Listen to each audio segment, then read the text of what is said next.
top 10. All right. Top 10, Grant. This one's good right here. I like this one. I like this one too. Our top 10 for this week is the top 10 things only middle-aged gamers remember. Yep. And that would be us and some others. Yep. You don't really have to be middle-aged. I guess maybe but you would remember it more. 30s would be good too. Mid-30s, late 30s, you probably remember this? Yeah, I would say so. Probably, yeah. But like late 30s. People understand what we're talking about. I mean, people have heard of this stuff that we're probably going to go over. It's one living it is a different thing. Yes, that's what I'm about to say. Living it is like living being it is there. Yeah. All right. So let me stop that. All right, Grant. I think it's my turn. It is. It's my turn to start.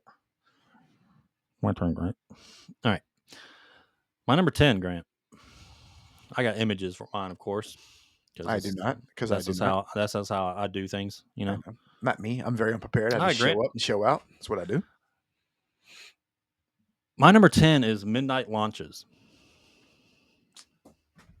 Man, just hours waiting in line. Cold, it don't fucking matter. But boy, that new Halo drop, like Halo 2 back in the day, you had to be in line. The new console drop, you were in line. PlayStation 2, buddy. Dude, man, I camped out. I'll never do it again. Of course, there's really no need to now. But camping out, I camped out for the PlayStation 3. It was me and my brother-in-law and my brother, and we got there. We got to what was it? It was Circuit City. Remember Circuit City? It's out of business now. Yeah. And we just sat outside from 2:00 to slept. I didn't sleep because my brother was snoring. Like he was like kept everybody awake.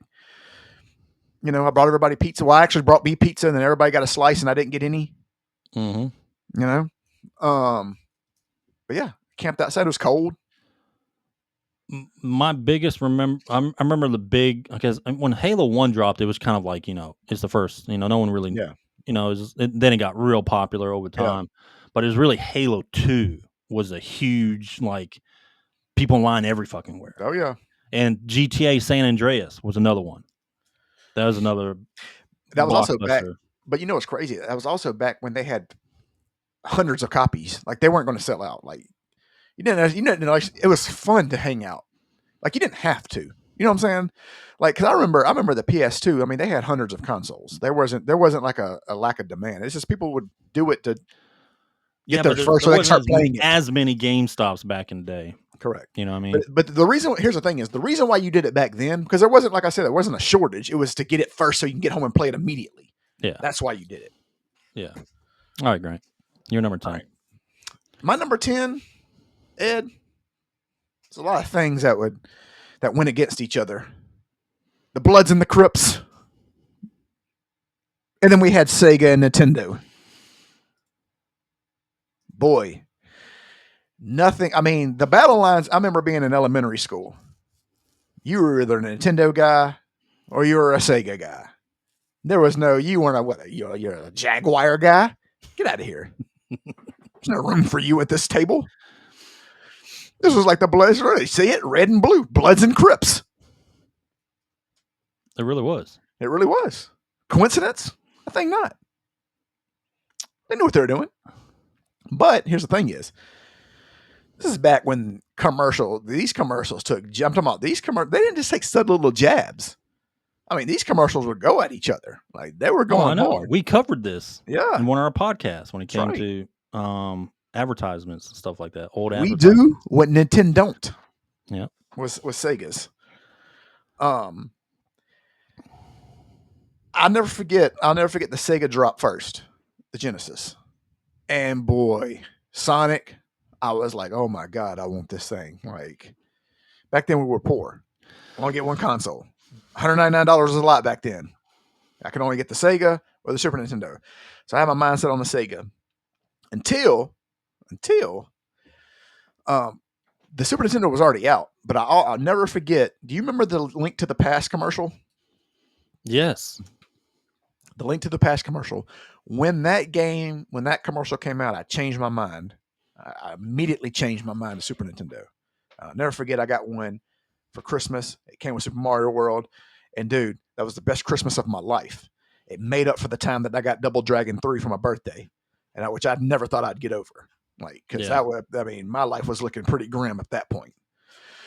But man, but you couldn't even go to school. I mean, because it was like Mortal Kombat's better on the Super Nintendo. Oh no, it's not. It's got blood on Genesis. You know, it I was remember people trading blows over like Lion King and Aladdin. Dude, the differences of gameplay. Yep. You know what I mean? Like, I mean, you had kids that didn't even know what bits were talking about bits. It's funny because Sega Genesis had a different looking pixel.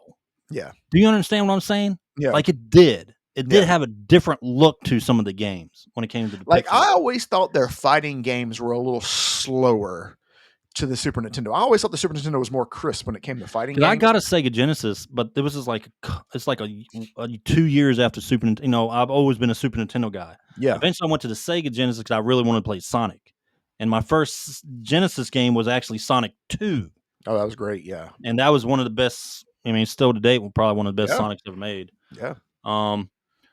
But like, I remember them Genesis started bring Phantasy Star, like to compete with. I mean, they had it before, but they wanted to compete with Final Fantasy or Square Enix. You couldn't do that. That was kind of like going up against 1990 Mike Tyson at that point. Yeah, but Phantasy Stars were really good, but they just good. They didn't hit it hard, you know. Here's the thing: is Phantasy Star was really good. Phantasy Star Final Fantasy was just so much better at that time. Yeah, but Phantasy Star 4 was really good too. It was good. It was a good game, but it wasn't going to compete with 6. You weren't 4. Like I said, man. This was prime Mike Tyson. You weren't beating Mike. You weren't beating prime Mike Tyson. Yeah, no, I lived it. But and then they brought in a Castlevania. Sega did. They brought in Bloodlines, dude. That was fucking good. It was good. It was really good. It was good. And what did it compete with? And what did Super Castlevania 4? Oh, buddy. But Bloodlines came in after Super Castlevania. Yeah, it did. But the one thing that just hit the market for RPG guys was Shining Force. Yeah, Shining Force was good. You remember Shining Force 2? Yeah. Oh, dude. I mean, they had some RPGs. It wasn't Super Nintendo RPGs, but they had them, and they tried to.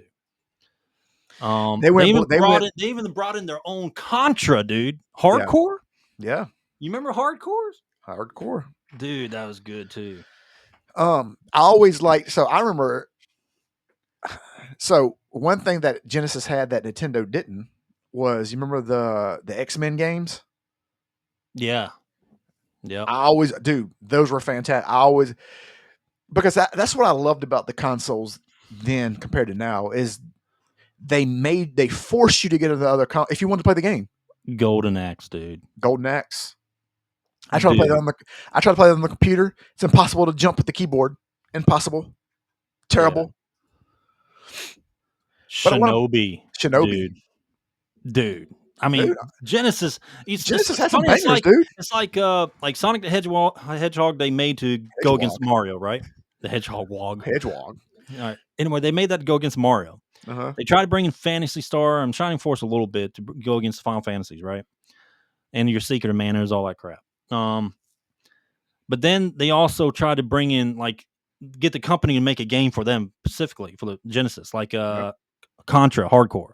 Yeah. Or, in this case, what was the other one I said? What's the other one? Didn't they have a Double Dragon for the Genesis that was exclusive? I can't remember. But, they had Earthworm Jim, dude. Earthworm Jim, yeah. Golly. I mean, they had some good games on the Genesis, dude. Man, they did. This is why it was so competitive, because they go at each other, dude. Dude, I played a lot of the sports games before Madden took over the sports world. Sega had Joe Montana Football. Yep. Great game. I used to love that game. But man, this was back. The competition between these two systems will never happen again, because there's not another. No matter what, I just don't feel like Xbox is on the same level as Sony. Genesis had them on the Mortal Kombat. You know why? Because of the blood. Because of the blood code. The gray blood in the Super Nintendo. Yep. And Mortal Kombat 2 was really, really good on this Genesis. Yep. Sure did. And I remember I had a buddy who had a Genesis with Mortal Kombat, and I used to play it on there, and I'm like, "Don't tell your mom we're going to put it." You remember Toe Jam and Earl too on the Genesis? Mm-hmm. Golly, dude! I mean, this is why it was like the Blood versus the Crypt. I mean, these were like this was blow classic console wars. Yep. Like this is prime console wars. I get you. We got the PlayStation ponies and the Xbox. You know, we got that war going on, but this was like old school. Like before we had social media, dude. That's what I'm saying, dude. You had meeting each other in school and talking shit. No, yeah. That's what it was. That's the thing is like face to face Genesis competition. Most people weren't rich enough to have both. At least not where I grew up. So you either had one or the other. That was it. That's it. Yep. But yeah, dude. Dude, they had the first Monster Hunter. I mean, one of the Monster Hunter 4, was it? Yeah. Yeah, maybe so. Monster Hunter 4 came on Genesis. Gunstar Heroes, fucking. I already said Phantasy Star, but fuck, dude. But then Super Nintendo countered with Super Mario RPG. Oh, Sonic and Knuckles. Sonic and Knuckles was a great game. Yep. All right, we can make a whole episode. I mean, this is like a whole podcast subject. All right. Anyway, let's speed up because we're going to spend 45 minutes on this team. Yeah. Anyway, my number 9 was Sega versus Nintendo console war. Oh, okay, cool. So go ahead. So my number 9 is the actual was it the rating system, the ESRB rating? Yeah. And it's mainly because of two games, Night Trap and Mortal Kombat. Now I remember when Mortal Kombat came out. Mm-hmm. I remember. See, here's the thing: is I didn't go to the arcades that much because I lived out in the country, so there wasn't really just place to go to the arcades unless you went to the mall. Country, dude. No, not in Starkville. Before I moved to Starkville, you didn't live out in the country. I did live out in the country. Well, I didn't live out in the country considered like you. It was country, but it wasn't like you live out in the middle of nowhere. You lived out in the. I live in like Resident Evil Mansion. You did exactly. That's different. That's where you live. Yours isn't really considered country. Yours is considered like the Amazon. It hasn't been observed and it's undiscovered. All right, go ahead. But no, I remember when Mortal Kombat came out, and I was like, "Man, this game looks so real." And Nightfall, yep, yeah. Yep. And I was like, "Man, this game looks so real." And I didn't know they had blood in it. And I remember seeing it on the card. I was like, "Oh my!" It kind of like just when you're young. Like you don't really, it kind of disturbing because you're like, oh my God, he's bleeding, because you don't see, as a kid, you're not seeing all this. It's definitely not as around as stuff is now, like blood and ripping off heads and stuff. I mean, you can get on Twitter right now and see somebody get shot in the face with a pistol, Yeah. So it was shocking then. And my mom was, old Bible Baptist mama. You're not playing this game because of the violence. But I had to finally talk to her. And I was like, Mom, the Super Nintendo version doesn't have blood in it. It's sweat. And she was like, okay, whatever. But then I remember this game going on to court. I'm talking about they had C-SPAN on it, all this stuff, man. And Night Trap. You had to be like 17 or older to buy it. Sure did. That was the games that started it. All right. Was that your number 9? That's my number 9. All right. Moving on. Number 8, Grant. Try to speed this up a little bit. All right. What is this? Does this bring back trauma? Not even just PlayStation, but does this bring back this trauma, Grant? Especially if you corrupted memory cards was the end. It was the end of the world. It was apocalypse. It was Armageddon. It was done. It was what? It was horrible. What? It was horrible. Say something, Junior. But yeah, like just losing all your save data.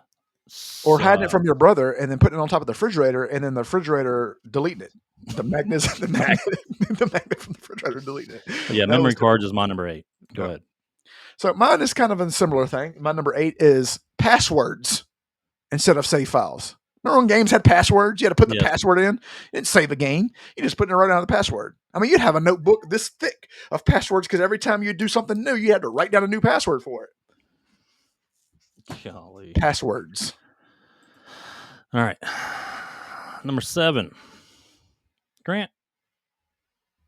You remember game magazines with demo discs? We had a podcast on this too. Yes. Demo disc, dude. That was awesome. Yep. Like you had to, in order to play demos back in the day, you had to buy a magazine. Oh yeah. Pretty much. And they would come in Nintendo Power, Game Pro, I think had them. PC Gamer had them. PSM had them. Mm-hmm. and some of these Xbox magazines. But I remember demos, dude, being such a big thing. Like I had to get that fucking magazine, and I had to tell my parents, make up some excuse, or like I'll take out I'll do a bunch of chores. I need this magazine just to play a demo. And these were huge back in the day. Yeah. Nowadays it's just if we post a demo on the PlayStation Store, Xbox Store, you can play it for free. Just download it, 2 seconds. There you go. You got a demo. Back then you had to find them. Treasure hunt. All right. Number 7. Ed, we talked about this before. People don't do it now. LAN parties. No, Halo. Buddy. My boy. Me and Ed, listen to me. Me and Ed, sometimes we were on the same team, sometimes we were not. But me and Ed seen our friends, some of our friends, come to blows over some of these games. And I'm like, please don't put a hole in my apartment because I can't get my deposit back if you do that. Let me catch you. Let me catch you looking at my screen. Exactly. Halo 1. Well, let me catch you, dude. It was serious. Yeah. You got serious back in the day. Here's the thing is, this is what people don't understand. Like everybody would have is 4 people to an Xbox. Everybody bring their Xbox over. I had a hub set up and people just plug in. But like we would literally have like fucking, it was like remember how you used to build like camp houses, like a camp at your house, like with like the sheets and stuff over the bed and make that's how we're 18, 19 years old building these fucking things. Like so there's a popular map called Blood Gulch in Halo 1, right? Yeah. Uh-huh. And we used to, when we used to play, we had all the boys and stuff like that. But there's a couple sniper spots that you could like transverse to back and forth, and try to, because when you shoot a sniper in Halo 1, you had that gas trail, right? Yeah. So you can kind of see if you saw it shoot, you can kind of spot where he was, right? But I used to have this spot that like I would transverse, and I remember one of the boys, going to the bathroom, but what he's trying to do is sneak a peek. He's trying to see where you are, where I was, and but I had a code. I think it was with you or somebody that if I knew where the sniper was going or something like that, I would have my drink on a napkin. And it would be like left was that one spot and the left was the other spot. Yeah. And they would it was just like, that's just how it was. But you get caught. Oh, buddy, you ready? Better buckle up. Better bow up. So let me brag on Ed. Ed was really good at Halo, like really good at Halo. I was unstoppable in Halo. Anybody can be good with the sniper rifle, but Ed was fucking phenomenal with the pistol. Like it was just across the fucking. That's back when across the screen, dude. Headshots, dude. Across the map. It was popping with the pistol. I was only good with the needler. Once I got the needler, I was dangerous because it would just go all over the place, and I would just fucking spin around and start shooting everybody. Yeah. But God, man, those are great, dude. Here's the thing is, and what people don't understand is we would fucking start playing at like 4 p.m. to like 6 the next morning. Like, we wouldn't even fucking stop playing. Like, we didn't care about women. And we didn't care about getting bitches. And it's just not the same nowadays. It's like, not, with man. real multiplayer, like, you're playing online, you talking a headset, whatever. But, like, being there and, like, you guys take a break, go out there, whatever, drink a beer, talk about little things, and you guys continue. There's a lot of more companionship, camaraderie. Yeah. Oh, yeah. In those groups, in those local. My house turned into a smoke fest because everybody's smoking cigarettes and Black and Milds and shit. Like, it's fucking like, I was just like, and here's the thing is, like, your girlfriend can break up with you, you don't even give a fuck. You're like, okay, yeah, bye, okay, whatever, and you're back to playing. Yeah, nobody gave a shit. This was the shit back in the day, dude. Nothing can come between this. I mean, people still do it, but it's not few and far between. It's not the same. It's not the same. It's not the same. But if you guys do have a close group of friends that are, you're still friends with, man, fucking do some local multiplayer, dog. Yeah, man. There's nothing, you can't beat it. All right, Grant. My number 6 is the Game Genie, Game Shark eras. It's a good one. Oh man, remember that Game Shark? I think was for Xbox or something. I didn't know. Right? Here's the thing. I remember when I first got the Game Genie. I didn't know I thought it was a new game. Like I thought it was a game. Like I thought it was you needed the cartridge to play this game. Like I thought it was a game. Like I didn't know it was like codes and shit. I was like, why does this game look the same?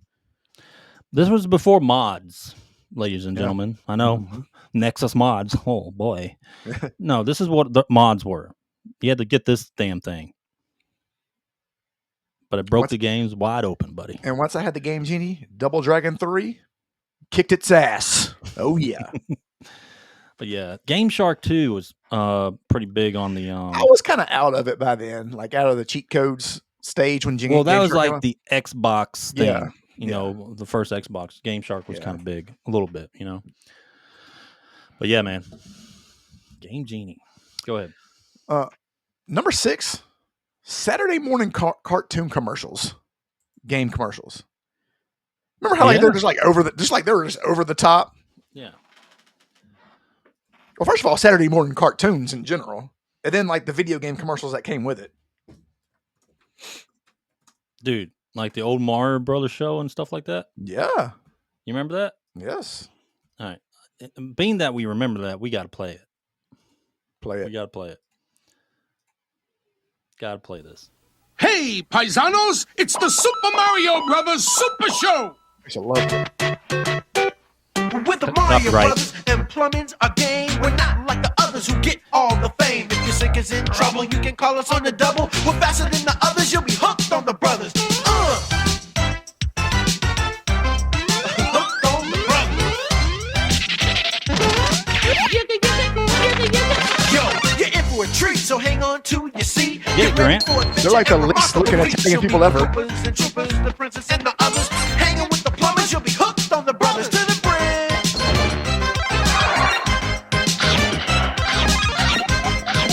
Do you remember? No one can hear you over this, Grant. Why do you talk? Do you remember the MC Hammer commercial? I mean, cartoon. Yep. Hammer Man. Hammer Man. Hammer Man. Dude. And they had the Adventures of Link or whatever. Dude, that was terrible. But then it was great. It's still back in the day. It was like, holy show with Link and Zelda. Do you remember the original Sonic the Hedgehog commercial? I mean, yeah, that's what prepared artists. You're exactly right. The old Zelda segments. That's what we're talking about. Yep. Yep. Do you remember the Sonic the Hedgehog cartoon? Yeah, first one. The first one. Yep. It was great. Yeah, dude. I go ahead and tell you, Saturday morning cartoon, Gummy Bears. The Real Adventures of Winnie the Pooh. The first Teenage Mutant Ninja Turtles, dude. God, man, I used to love Gummy Bears. That was Thundercats, the original Thundercats. Yep. He-Man. What? G.I. Joe. Kids, it's like, well, Netflix, get to fucking watch everything. I know. You don't. Dude, you remember, when Dragon Ball Z first came to the States? I never want to hear people talk about pain. Do not talk about pain until you. We had to wake up at 4 a.m. to watch Dragon Ball Z on Saturday mornings. And I don't want to hear people talking about, first of all, people watch Dragon Ball Z-𝐾𝐽 because it doesn't have all the filler episodes. First of all, we used to have to watch all the ones where Goku got his driver's license and the worthless ones. So nothing was worse than whenever he would get to Namek and then it would start the fuck back over. It took 3 years to get new episodes. Oh my God, that was pain, dude. But boy, when we got them videos. Oh yeah.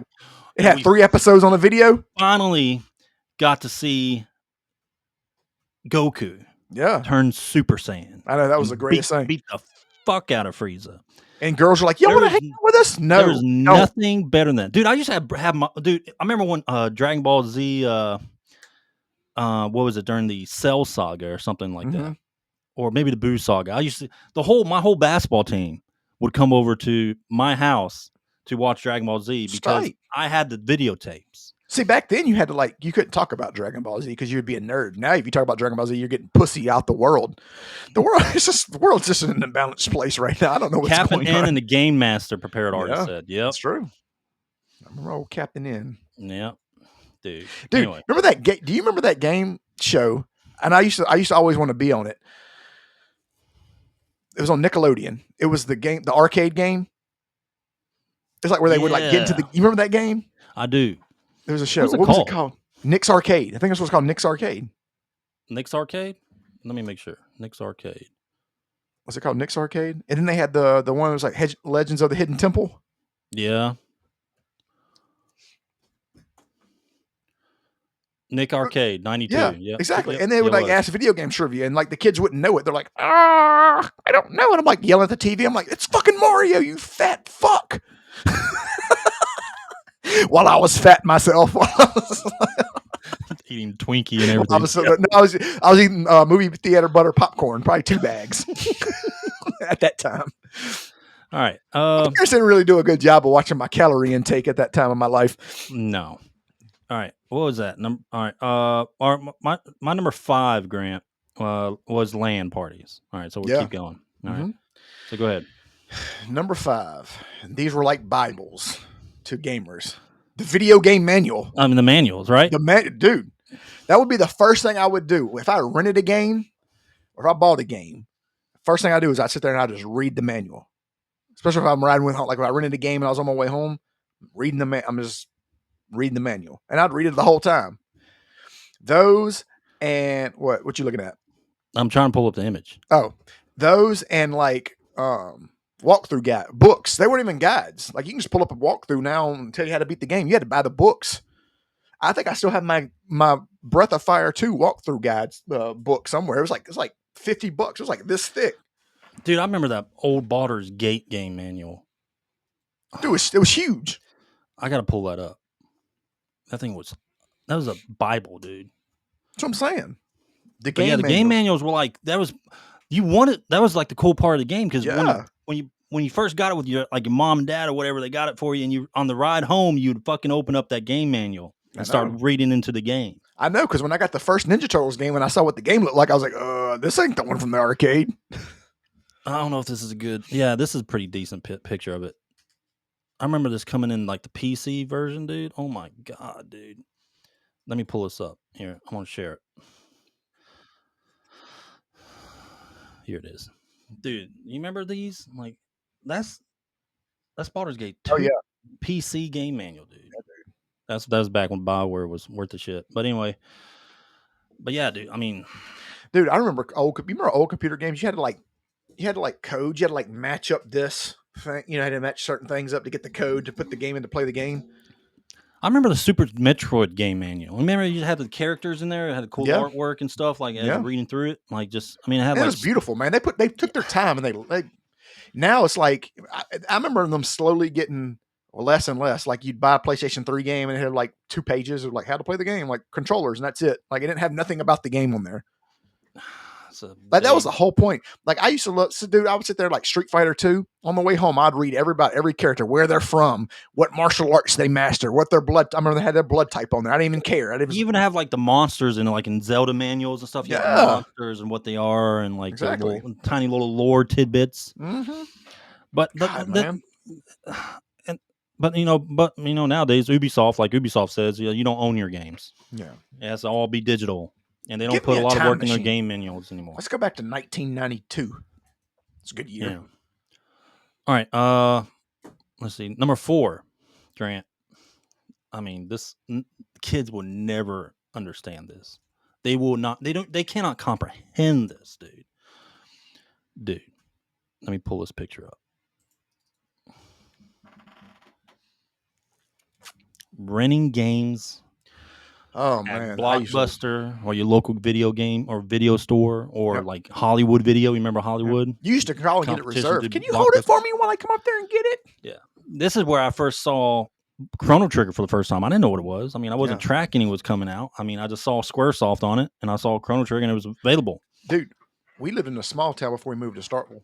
When I moved to Starkville and Starkville got a Blockbuster, it was like the greatest thing in the world. Because you remember they had movie gallery for the longest. It was a movie gallery. But when Blockbuster opened up, it was like, oh my God, there's like 7 of one game. Holy shit. Yeah. Like if you had and getting that last copy, dude. That was the best. Like of a popular game you knew was coming out, getting that copy. Or it being gone and you being pissed the whole weekend. Yeah, dude. It's the same thing with movies too. Back I'm saying it was a coin. You know, either you're gonna be really happy or really pissed. But they would they would never have that feeling anymore. Like that feeling of getting that game. That only copy. You know what's funny is back then, you know, because we all knew everybody in the town of Starkville, you know, that we went to school with, is if somebody rented the game that you wanted, you could be like, hey, when are you going to take it back? When are you going to take the game back? That's great, prepared artist, dude. I worked at Hollywood Video in Ohio. That's cool. Awesome. That is cool. I bet you like the game you want to come out. I bet you're like, put it's not out yet. Let me put it on the side. Let me put it in the corner. No, it's not out yet. And we don't have that game yet. Yeah, UPS hasn't shown up yet. Sorry. Yeah. Oh my God, dude. But yeah, no patch notes, no reviews. I mean, it was just let me try this game out. Let's look at the back of the cover. I mean, let's look at the back of the box. Yeah. All right, here we go. Number 4. Go ahead. Get the power, Nintendo power. Remember that? Mm-hmm.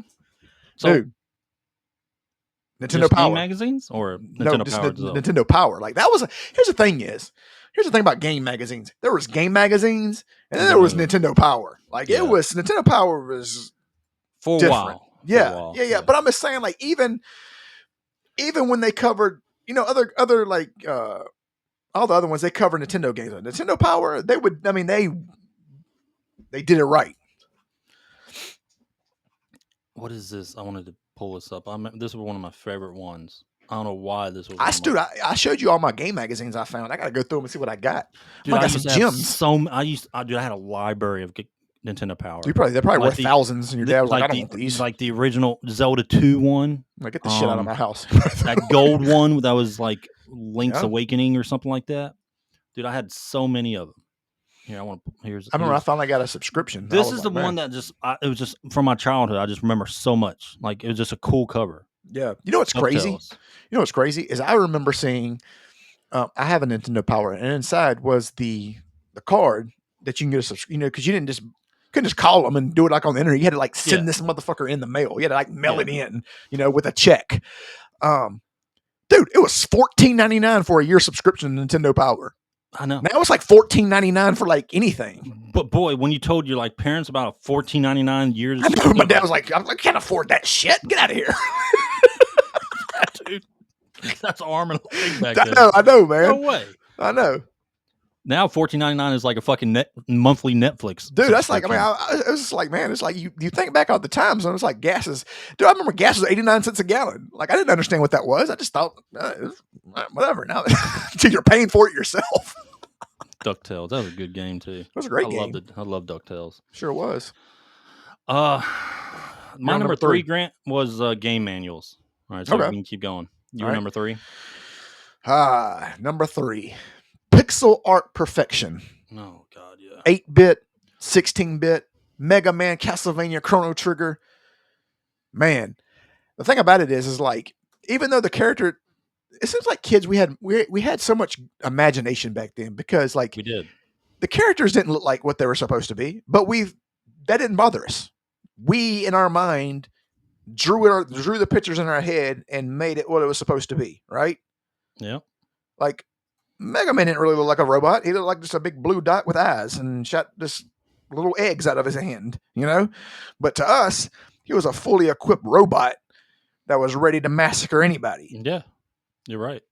That's what I'm saying. Imagination, dude. Exactly, dude. I remember the first Final Fantasy game on Nintendo. Yep. It was like playing a epic saga in your head. Because I would think of like all the characters I made at the beginning, the fighter and all that stuff. Yeah. I just played out this like epic saga adventure that I went on in Final Fantasy when I was a kid. This man, like, oh dude, seeing this screen for the first time. When that sword came down, you're like, oh my God, this is the greatest graphics ever. It'll never get better than this. And the beginning of the game is when it's raining. Yeah. Link, you remember that? It's like the first time you've seen rain in the game. You're like, oh, what is that? It's like surreal. Yeah, dude. All right. All right. Let me remove that. Number 2. Yeah, number 2. All right. Number 2, Grant. Something that used to piss me the hell off. A lot of people that didn't go through this time just don't understand the struggle. Oh, yeah. The struggle. Grant, my number 2 is dial-up internet and getting kicked off. Oh, boy. Getting kicked off when someone called. Oh, that was terrible. That was terrible. You ever try to watch porn on dial-up internet? Yeah. That was bad. It would take you all day to download. Actually, no, I don't think I remember that. Me, I did. I remember I used to look. Here's the thing is, you could tell it was like girlswithbigtits.com or girlswithbigboobs.com, and it would pull up. God damn. But here's the thing is, it would pull up, and then like it would take 45 minutes just to look at one picture. You'd be there like this staring at it. Like playing like raiding in EverQuest or something. Oh yeah, it was bad. And someone called, it was done. You're dead. They probably kick you from the party. And then it took it's 45 over. minutes to get back on. Yeah. Dial-up internet, dude. Yep. People just don't understand the struggle back in the day. Just don't understand the struggle. You couldn't goon back then. Now, if you don't have 1 gig of speed, that's slow internet. Yeah. All right. Grant, you're number 2. Number 2, man. It's sad, man. People will never understand arcade culture. People will never, ever in their lives live. Remember when you put the fucking quarter down and I got down? Remember that? Oh, I remember that. That's what I'm saying. Like nobody remembers nobody will ever stand in line. I got to give my props to some places that keep it alive, though. That's good. And some places do a good job. Yes, that is good. But I'm talking about just overall in the world. Like you would go to Aladdin's castle. You would have a line, somebody on the left who's winning, somebody on the right. This is the challenger line. Everybody would meet Big Joe, the fucking best Mortal Kombat player in the tri-state area or whatever it is. But that's what you did. You took your quarter because everything was a quarter or a token. And you walk out there like you badass. I got down. Mm-hmm. That motherfucker down. And you get beat. But you know what? You just go get back in line because you had more coins. Nobody fought. Nobody got in arguments because they had rules. Winner stays. I used to get some people mad though. That's I what remember I'm saying, being like but 8 years old and whooping some grown dude at like Samurai Showdown or something like that. Exactly. But you know what I mean. You can get some people mad. Yeah. But you know what I mean. You just pressing buttons. You're just pressing buttons. So you're not. I know them combos, bro. Apparently, you're not pressing buttons. But no, my point is like we had rules, man. Winner stays, loser gets to the back of the line, and you just keep going and then whenever the winner line loses, the winner stays and goes to the back of the line, and you did that, and there was no fuckery. Everybody got along. There was no fighting. There was no. I mean, you talk shit when you're playing. I mean, that was part of it. I mean, but you didn't say shit like to start fighting. Yeah, Remember, like Gauntlet, dude. The Knights of the Round. Yeah, remember those like awesome games. Knights of the Round. I used to think because it looked like Golden Axe. Yeah. King of Fighters or King of Dragons. King of Dragons. Yeah, they had King of Dragons. Yeah, and they King had of Dragons was one. Then they had the WWE game, Afterburner. WWF. Oh, dude, Afterburner. That was the first game. The motorcycle one. Afterburner was the first game I remember that took 2 coins. That and Dragon's Lair. Oh yeah, Dragon's Lair. Yeah, Dragon's Lair, dude. You could go through some money. Like you could go through your entire $10 your dad gave you or something. $10. I'd be lucky if I got 5. I got $5. I can be. you go be playing Space Invaders or something. For real. Something I can skee ball. Something. Yeah. Oh yeah. But they still got they still got some good. Yeah, places. but it ain't, I mean, it's not the same. But I'm just talking about the generation. I'm talking about just because arcades was a thing. Like to go to the arcade was a event. Well, exactly, because here's the thing is, when you're a kid, nobody ever wanted to go to the mall and shop for clothes. Like I want to shop for clothes. My mom buying me fat ass clothes from the thing because I was fat and had to get the special size, all that other stuff. She was like, "Well, you got to try them on. You got to try on your 42 Huskies or whatever pants." But I was like, "No, God damn, boy, you were a big kid, dude." No, it wasn't that big, but it was like 34 Husky. I know that's what the thing is like. I didn't know what that was, so I told somebody. They were like, "Oh, you got to get the special fat size." I did, boy. It was funny. But then I would go to the arcade, and here's the thing: is you could leave your kids in the arcade, and nobody fucking come and kidnap them. No, they'd be right there. It was a safe area. No one mess with you. Fucking safe hell, area. Man. That's what I'm saying. Let's go back to 1992. Well, damn. All right, Grant. I don't know if I want to go back. I had to go back at skinny self because I couldn't go through all that again. That was a lot of work. That was a lot of exercise. Yeah. All right, Grant. Here's my number 1. It's pretty easy. Pretty simple concept. You remember blowing into cartridges? My number 1. That is my number 1. Yep. Yeah. This was magic. Oh, yeah. And it worked. I'm telling you, I would die on my deathbed. Do not ever tell me blowing into cartridges never worked because it worked. It worked 90% of the fucking time, dude. If your game wasn't working, I wouldn't. So sometimes it would be so fucked up. I would have to. I invented a trick, and I probably fucked the game up, but it worked. I would take a butter knife and wrap a napkin around it, and I'd go there and I'd clean that motherfucker out, and it worked. Yeah. It worked. I mean, you'd blow inside the Nintendo. I mean, you would pick it up and move it around and not really hit it hard, but you'd tap it a little bit, because you thought that you had the special tap, like Fonzie with the jukebox, right? Yep. And then because like when your game would glitch out, like you'd be playing, next thing you know, like half the screen's off the TV. It's all different colors and shit. This still works. That's right, dude. Yeah, dude. Still works, dude. Do I do that on everything? It's either blowing into it or your spit gets on the damn chipboard and does something. I don't know, but it works. I used to dry it off, man. Here's the thing: you would use all the don't use alcohol, motherfucker. Pour alcohol in there, and next thing you know, it's still working. Shit, all right. But blowing on things works. It blows. That didn't come out right. But you got a good experience with that. That didn't quite come out as right. Yeah, you got some good experience with that. That's not what I wanted to say. That's not how I meant it.